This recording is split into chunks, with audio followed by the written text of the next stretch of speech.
খুলে দেখ তোরে হাবল এসেছে। হাবল এসেছে।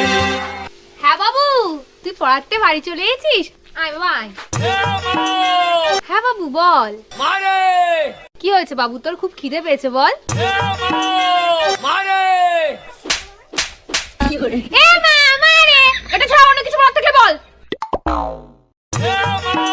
এই তোর এ মা এবার ছাড়া অন্য কিছু বলার থাকলে বল। ও জানো আজকে কি হয়েছে? কি হয়েছে বাবা? আজকে আমি পড়তে গেছিলাম। আরে আমার সোনা বাবাটা, তারপর? তারপর যখন পড়তে গেছি মাস্টারের বাড়ি গিয়ে দেখি কেউ উঠেনি। তারপর তারপর তারপর গিয়ে দেখি মাস্টার ওর বউরে জড়ে ধরে ঘুমিয়ে আছে। আমি বলতে নেই বাবা, তুমি পড়াশোনায় মন দাও। তারপর কি হলো? তারপরে মাস্টারের ঘরের সামনে গেলাম। মারে মা দরজা খুলে দেখ তোরে হাবল এসেছে।